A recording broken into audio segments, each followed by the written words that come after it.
Within the hallways of the sinister sanatorium where Resident Evil Requiem's opening hours take place lies some of the most frightening encounters I've experienced in the series to date. With my headphones on and the lights off, the 9th mainline adventure in Capcom's long-running survival horror saga forced me to endure moments so palpably tense and prolonged, I discovered muscles to clench that I didn't previously know I had. Hours later, I was no longer holding my breath, but holding my fist in the air instead, as I gleefully mowed down masses of undead meat sacks like it was D-Day in World War Z. In an effort to please both survival horror stalwarts and action horror advocates, Resident Evil Requiem runs the gore-soaked gamut from anxiety-inducing chills to trigger-happy thrills.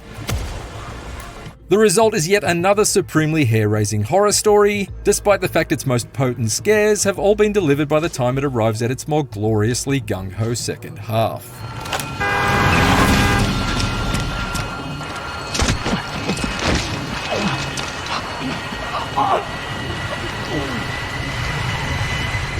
Not unlike 2023's Alan Wake 2, Resident Evil Requiem initially focuses on a young FBI agent. In this case, series newcomer Grace Ashcroft, a fresh-faced analyst who's sent to investigate a series of mysterious deaths among the survivors of Raccoon City, several decades after the 1998 outbreak. We found another body. One that exhibits the same pathology as the others we've been investigating. Grace's flashlight-lit forensic search through the grimy insides of a shuttered hotel is ultimately short-lived, however, since she's soon ensnared by Victor Gideon, Requiem's main antagonist, whose menacing air, disgustingly disfigured face, and greasy goggles make him seem like some sort of steampunk Emperor Palpatine. We have so much to do. Victor traps Grace in the Rhodes Hill Chronic Care Centre, a Spencer Mansion-style labyrinth of locked doors crawling with all manner of flesh-eating freaks. But thankfully help is on the way in the form of uber-stylish series veteran Leon S. Kennedy.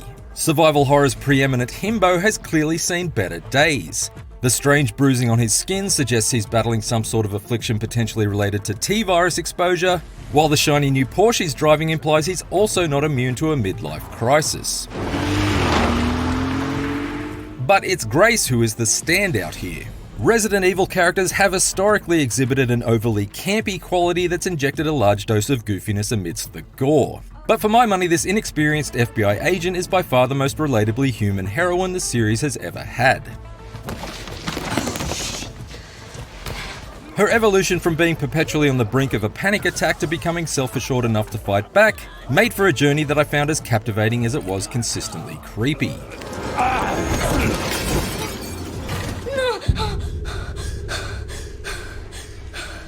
Requiem allows us to alternate control between Grace and Leon at specific story junctions over the course of its roughly 10-hour campaign. But it's the former whose predominantly stealth-based sections are undoubtedly the most fear-inducing.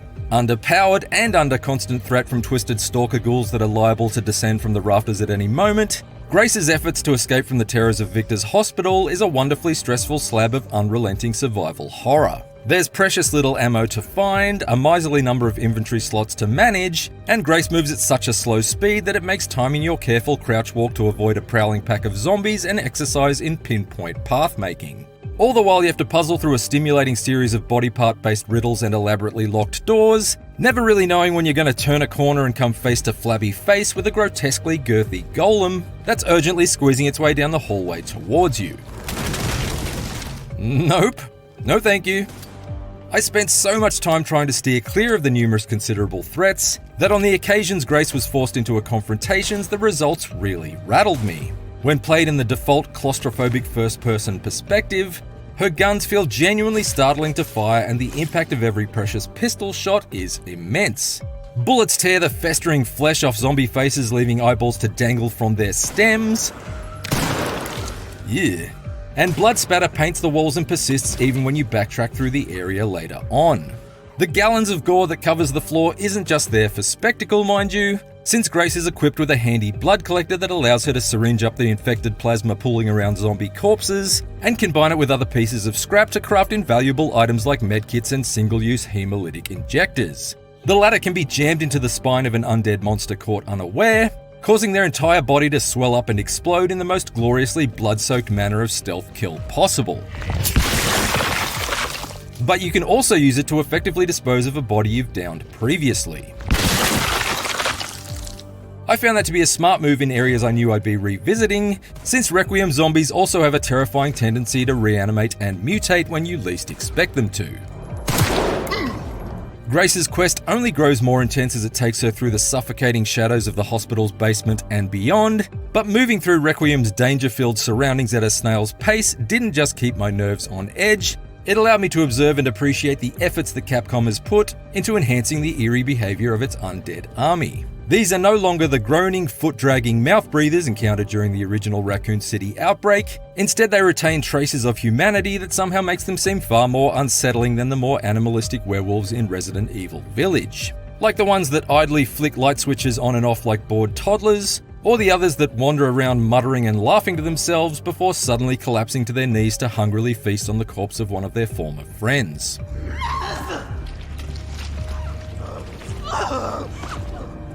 Mr. Kennedy, we need to leave immediately. What's going on? I don't know what's happening, some kind of mass hysteria.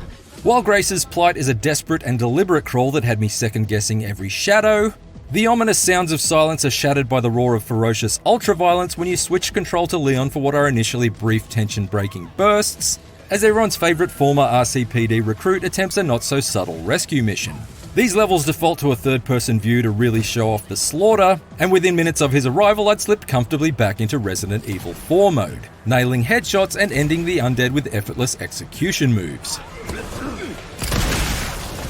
To my surprise, however, Requiem quickly pushes the insanity meter beyond Resident Evil 4 into dead-rising levels of delirium by allowing Leon to actually wield a chainsaw to carve through the zombie crowds.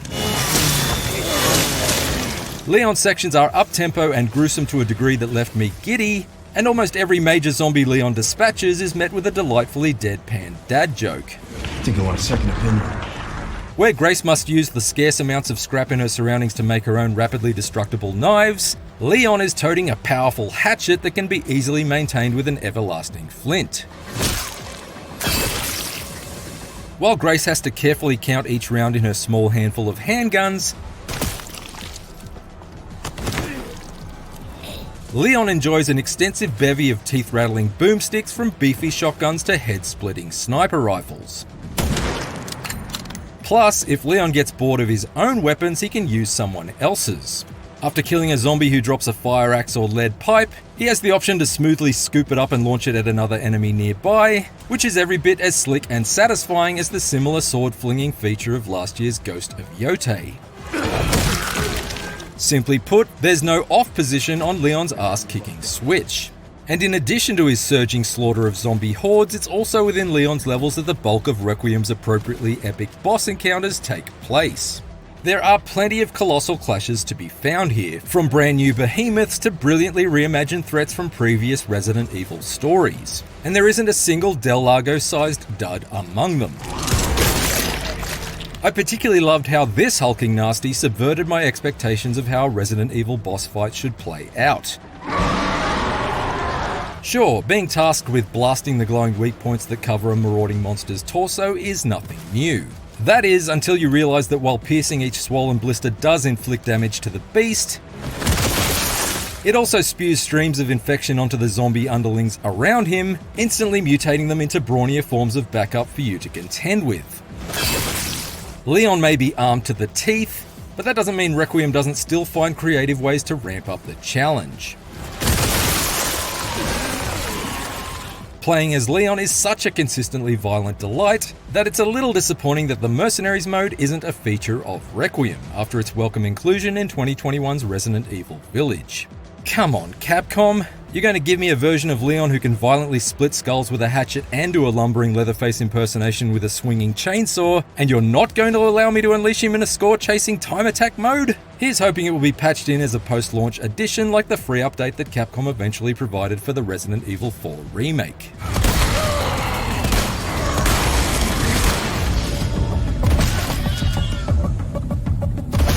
As much as I love Leon though, I do wonder if perhaps his sections become a bit too dominant once Requiem settles into a more action-oriented groove in its second half, as the story moves beyond the grounds of Rhodes Hill and deep into what remains of Raccoon City. Let me be clear, Resident Evil 4 is my personal favourite installment in the series, so it certainly gave me a great deal of pleasure to once again wield a military-grade arsenal and pull off skull-shattering finishing moves as the series' hunkiest mutant murderer. But after playing almost exclusively as Leon through a roughly 5-hour stretch towards Requiem's conclusion, I did find myself yearning for a few more tastes of Grace's superbly nerve-shredding stealth sections as a more regular change-up from Leon's comparatively scare-free carnage. That desire was eventually gratified to some extent by a terrifyingly taut late-game tiptoe through a facility crawling with some truly menacing monsters returning from the series' past. But given that the story ended soon afterwards, my overriding impression of Requiem that it was very much a game of two halves. The former predominantly a slow and steady scare-a-thon, and the latter largely a run-and-gun splatterfest. I very much enjoyed both flavours in their own right. I just wish for the sake of its pacing that they'd been blended together a touch more over the full course of the journey. Instead, Requiem is a bit like ordering a whiskey and coke, and having it served in two separate glasses instead of being mixed into one. To be fair, Grace's absence from a significant stretch of Requiem is justified within the context of its story, and overall it's a tale that gripped me harder than a zombie nurse gnawing on my nose.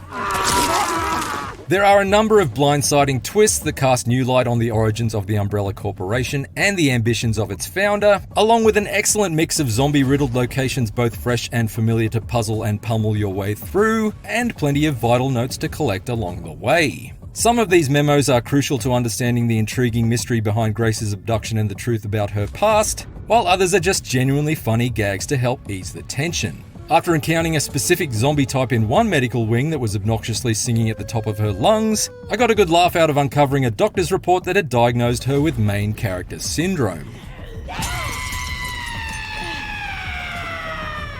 There's also one particularly iconic location that Leon explores that I'm reluctant to spoil here, but it's jam-packed with fun Easter eggs that made it a real thrill to revisit, as someone who's been enjoying Resident Evil adventures ever since the T-Virus made its first outbreak on a black-bottom CD for the original PlayStation.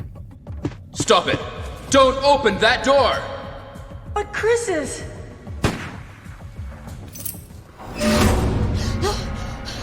Who's there?